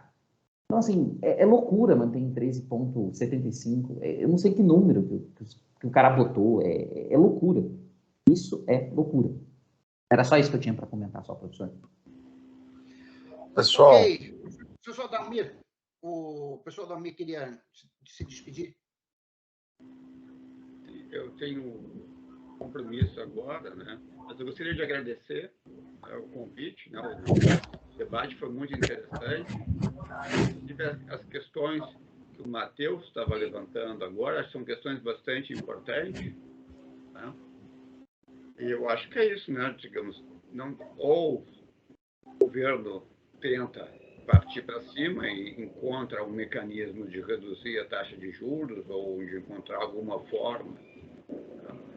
Ou senão nós vamos ficar numa situação muito difícil, inclusive com efeitos bastante depressivos sobre a economia, né? Porque essa taxa de juros muito elevada, né, está batendo não só sobre as empresas pequenas, mas está começando a bater sobre as grandes empresas brasileiras, né? Então, acho que a gente tem um problema sério do ponto de vista, né, da produção e do aumento rápido da taxa de desemprego no futuro. Né? E, inclusive, eu acho, né, Aurélio, a taxa de crescimento que tu falaste aí de 1%, uma taxa de crescimento otimista, né? Então, cara, estamos lascados, viu? 1% dá 0,3% de crescimento na renda per capita. É muito pouco. É muito pouco. Mas eu gostaria, então, de agradecer. Acho que foram todos os comentários do Luiz, do Magalhães, também bastante interessantes, porque todo mundo levantou questões bastante interessantes. Aí o Oreiro, o debate estava muito bom, né? A gente tem que fazer mais desses debates aí, gente. Adalmir, antes de tu retirar, eu estou marcado com live com o Dudu, lá da Universidade Federal. Só quero te avisar para depois tu não me acusar de plágio. Eu vou colocar direitinho. Eu começo botando o teu gráfico, que aquilo lá virou minha referência de crescimento de longo prazo, mas está todo lá citado. Mas vou... Você queria falar alguma coisa? Bem rapidinho. Uma outra questão, comparando com lá dos primeiros governos Lula, que a gente tinha a TJLP, né? Então, a gente tinha uma autonomia, pelo menos, para uma parte do financiamento ser separada da Selic, né? Agora, nem isso, né? A TLP não para de aumentar, né? Com base nos últimos 3 anos TNB, e em março agora, fevereiro, não, acho que em fevereiro, ela estava já no auge, né? Não para de crescer. Pois é. Foi Bom problema, você né? ter levantado o negócio da TJLP, porque lá atrás, durante o governo Lula e Dilma, os ortodoxos, inclusive seu Joaquim Levy, dizia que a Selic era alta por conta da TJLP. Sim. Né? Porque você tinha não só ele. Eram todos. Eles tinham esse discurso alinhado. Todos. Aí é o seguinte, fizemos o que eles queriam. Aliás, eles fizeram no governo Temer. Né? Ué, e a taxa de juros continua alta? Não estou entendendo. O que aconteceu? Aí, quando estava aquele baita desemprego lá de 15%, tá vendo como acabar com a TJLP deu certo? A Selic diminuiu. Agora, o desemprego só deu uma respiradinha, o canudinho já perdeu a eficácia. Não, foi ótimo você ter colocado esse ponto da TJLP, porque eu lembro dessa discussão sobre os mecanismos de transmissão da política monetária, né? Aliás, tem um texto com o Matheus sobre isso, né? E Eliane Araújo, né? Mas o argumento era de que não, a Selic é muito alta porque nós temos uma parte do crédito da economia que é independente da Selic, né? Hoje, não só a taxa, a TLP, ela acompanha as condições de mercado, como o seguinte, a taxa de juros da poupança, né, quando a Selic cai muito, ela também cai. Então, assim, você flexibilizou muito mais, né, os canais de transmissão, ou desobstruiu, né, os canais de transmissão da política monetária, e o fato é que, aí, a gente está com taxa de juros de 8%. Mas por que nós temos uma dívida muito alta? Não, mas por que nós temos um déficit muito alto? Gente, o Fernando Henrique, durante o governo dele todo, do primeiro mandato, teve déficit primário. Todo o primeiro mandato dele. Entendeu? E, assim, e tem outro ponto que não está sendo discutido, né? Que é o seguinte, é a diferença entre dívida bruta e dívida líquida. Quer dizer, a discussão até 2012 era sempre sobre a dívida líquida. Aí veio o Arno Agostinho, com as pedaladas fiscais, e, no fundo, foi uma barbeiragem, né, que eles desacreditaram, né, nas estatísticas de dívida, e aí o mercado passou a olhar para a dívida bruta, porque tinha os empréstimos do BNDES, lembram disso? Tinha os empréstimos do BNDES e tal, a gente não sabe se esse negócio vai ser pago. Todo o dinheiro foi devolvido, praticamente todo, né? O crédito do BNDES foi reembolsado. E nós continuamos olhando para a dívida bruta, não para a dívida líquida. Sendo que, né, parte significativa, 20% da dívida bruta no Brasil, é simplesmente para o Banco Central poder executar a política monetária. São as operações de redesconto. Isso não é resultado de acumulação de um déficit. Okay? Quer dizer, se, por exemplo, se você substituísse todas as operações compromissadas por depósitos voluntários no Banco Central, você desaparecia com 20% da dívida. O que é isso? Milagre? Não. É porque simplesmente você está contando errado. Então, quando você vê, tá lá, 74%. Se você for na dívida líquida, está uns 50 e pouco. É bem razoável. E as nossas estatísticas, elas não são comparáveis com as de outros países. Justamente porque nos outros países, a dívida do Banco Central não é a dívida do Banco Central. Ou é depósito, ou enfim. Entendeu? Então, a Espanha tem mais 100 e tantos por cento de dívida bruta. Mas a diferença entre dívida bruta e líquida na Espanha é pequenininha. No Brasil é 20 pontos percentuais.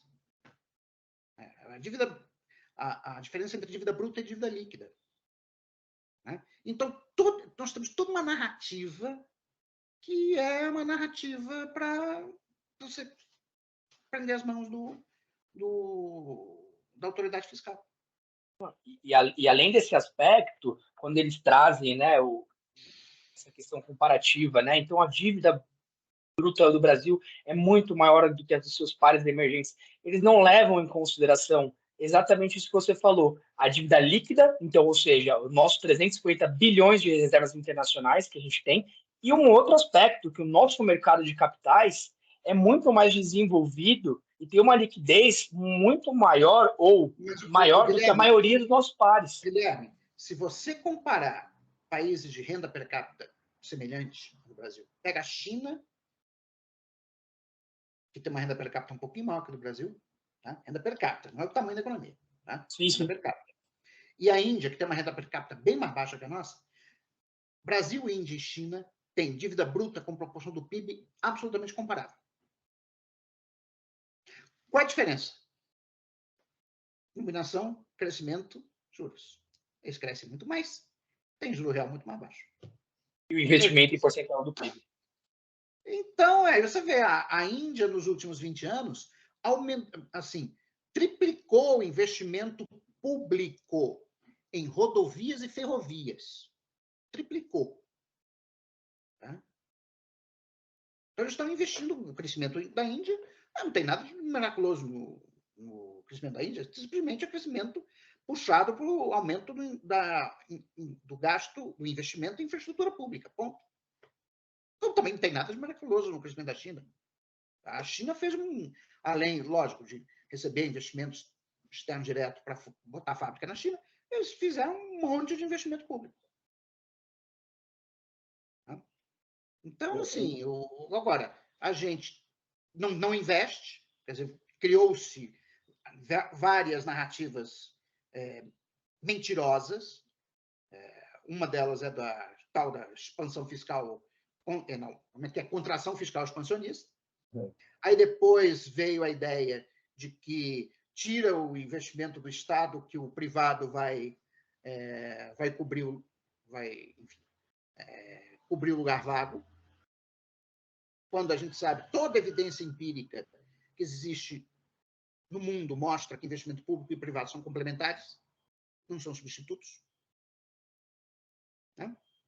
E aí a questão que assim, eu fico pensando por que a gente está nessa miséria de debate econômico no Brasil? Quer dizer, é inacreditável. É inacreditável. Porque nós não olhamos para fora. O Brasil é um país realmente muito fechado. Nós vamos só para o nosso umbigo. Porque se a gente visse o que está sendo feito no mundo, esses economistas ortodoxos tinham que sair todos da mídia. Todos, sem exceção. Eles estão completamente fora, ultrapassados, né, sobre o que está sendo discutido de política macroeconômica no mundo inteiro. Política macro e de desenvolvimento. Quando não é charlatanismo. Quer dizer, eu não vi o debate do André com Lisboa, mas, pelo que ele botou, o André colocou lá no grupo, você colocou lá no grupo, veio lá o Lisboa querer dar uma carteirada, dizendo, não, mas porque tem aqui um estudo que mostra que a desancoragem de expectativas leva os agentes a remarcar preços, blá, blá, blá, blá, blá. Foi aquele estudo que eu critiquei, tá, algumas semanas atrás, quando eu fui pegar o paper. Aliás, essa reunião de hoje era para ser sobre esse paper. Aí eu fui ver que sequer a versão preliminar do paper está pronta. Sequer a versão preliminar. E foi dada uma enorme propaganda no valor, como se fosse um estudo definitivo, etc, etc. E não só não era definitivo, como ele não existe. O estudo não existe. Porque a primeira coisa é ter um preliminary draft. E nem isso estava pronto. Tinha, não, é um PowerPoint. PowerPoint! Um PowerPoint que a gente está circulando aqui num grupinho fechado. Você não recebeu? Eu, não. E nem quero receber. Ué, quer dizer, você tem que publicar a bolas. Eu falei para o Bonomo, que ele veio tirar satisfação comigo pelo Instagram. Eu falei, Bonomo, você não conhece o ResearchGate, não?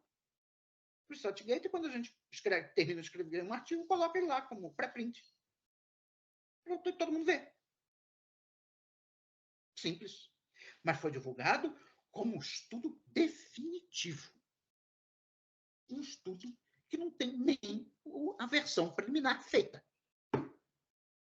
E querem dar a carteirada. Eu sou. Né? Como certa vez me disse o Bresser, todos os economistas, seja de que tradição teórica for, querem ter o monopólio do discurso científico legítimo. Né? Então, é isso, no fundo, que se trata. Né? Junto com um monte de interesses. Né? Afinal de contas, 700 bilhões de reais não é pouca coisa. Bom, gente, para terminar, acho que tem uma pergunta aqui que saiu no chat. Deixa eu ver aqui. Tá. É o perfil Aprendendo Economia. Mas por que numa revisão da meta, das bandas e do próprio arcabouço? O Conselho Monetário Nacional tem poder para isso. Alguém quer comentar? A gente já comentou um pouco, né, sobre... Eu acho que teria que mudar. Eu também acho. Veja, essa questão, não sei se era o Maurício que estava falando ou o Guilherme, acho que era o Guilherme. Quando a gente definiu as metas de inflação, né, realmente para 2022, 2023, 2024, não lembro, realmente o quadro inflacionário no mundo era outro. Completamente. O quadro inflacionário no mundo era outro. Né? Então, eu lembro que a discussão no Brasil é a seguinte: não, vamos aproveitar o cenário de inflação baixa para a gente baixar a nossa meta de inflação. Esse foi o argumento. Bom, agora, por analogia, deveríamos fazer o inverso. Né?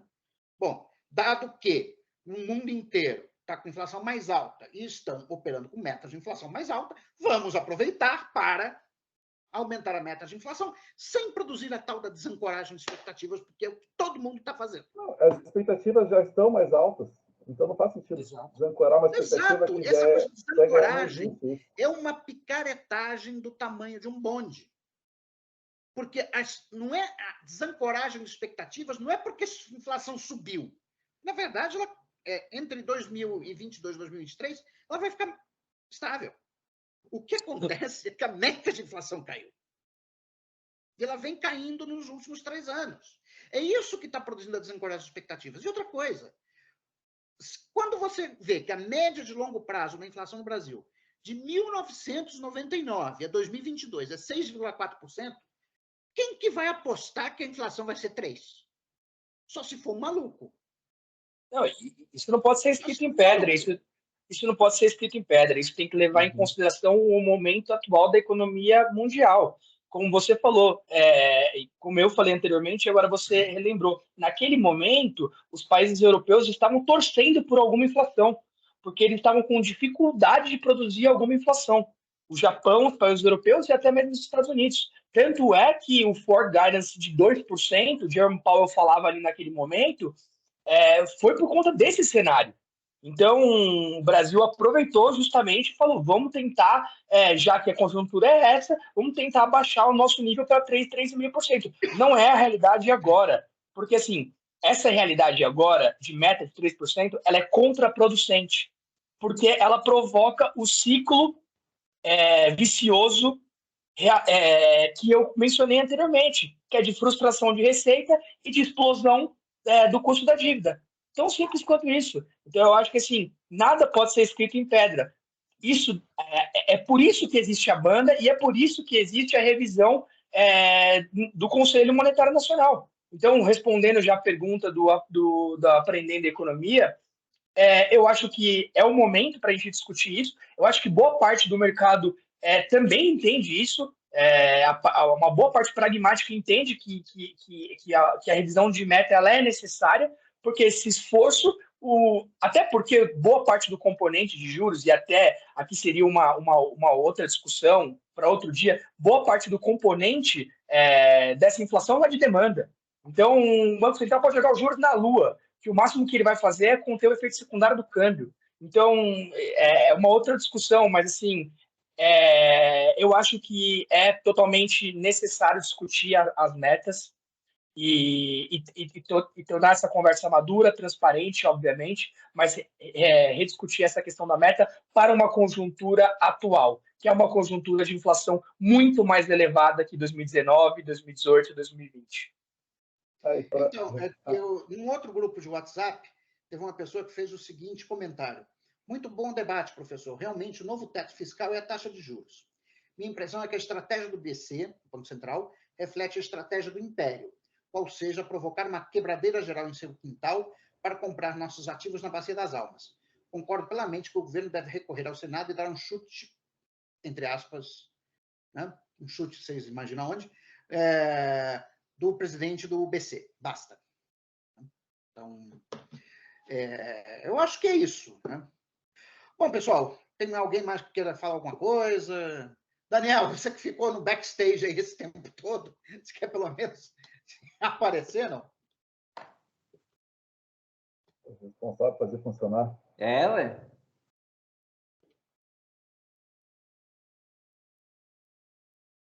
Daniel Moura, que foi responsável técnico pelo encontro de hoje. Obrigado pela presença de todo mundo, da audiência, os professores aqui. Foi bastante interessante o debate, o artigo. E qualquer coisa também, se alguém quiser depois até da live aqui comentar com algum contato, alguma coisa assim, acho que a gente pode mandar o artigo, tentar fazer chegar em mãos aí. Obrigado, Daniel. Um abraço. Bom, então acho que é isso. Quer dizer, eu mandei o link desse nosso webinário para o Haddad. Eu espero que ele o veja, né, mais tarde. Né? Mas... Haddad, contrata nós aqui como Vai, resolvido o problema. Haddad, contrata nós. Oreiro, presidente do Banco Central, e a gente aqui tudo. Diretoria. Resolvido o problema. Estou muito velho para isso, não. Vou ficar. Bota outra pessoa. Não, aqui, o presidente do Banco Central, caramba. Vou ficar todo vai ter dia sim, outro também, o pessoal do mercado financeiro me enchendo a paciência. Deus me livre. Né? Eu já falei que o único cargo que eu quero é o de imperador. Né? Mas eu quero a Constituição de 1824, porque eu quero mandar. Tá? Não quero reinar, não. Tá? Então, se eu sou favorável à restauração da monarquia do Brasil, só se for comigo, com o imperador e com o poder moderador da Constituição de 1824. Que eu não vou ficar reinando, não. Vou mandar de verdade. Tá? Mas, brincadeiras à parte, vamos terminar este webinário. Né? E foi assim, muito produtivo. Tá? Foi um prazer estar aqui nessa tarde de quinta-feira, né? Antes de recomeçar minhas aulas no IB, que recomeçam na terça-feira que vem. Né? Mas discutindo aí com vocês, tá? Foi uma discussão foi bastante produtiva. E, enfim, e convido a todos e todas que estiverem nos assistindo para na sexta-feira da semana que vem, tá? Tem um outro webinário, só que agora em inglês, tá? Com o Martim Rapetti e com o Gabriel Palazzo, né? Sobre os determinantes das elasticidades de renda das exportações e das exportações. Eles estão escrevendo um paper publicado na Structural Change Economic Dynamics, em que eles conseguem mostrar compatibilidade entre a evidência micro das elasticidades com as evidências macro. Né? Acho que é bem interessante. Ok, era isso, pessoal. Bom, boa noite, fiquem com Deus e, se Deus quiser, vai dar tudo certo. Tchau, tchau. Boa noite a todos. Um abraço. Boa noite, um abraço. Tchau.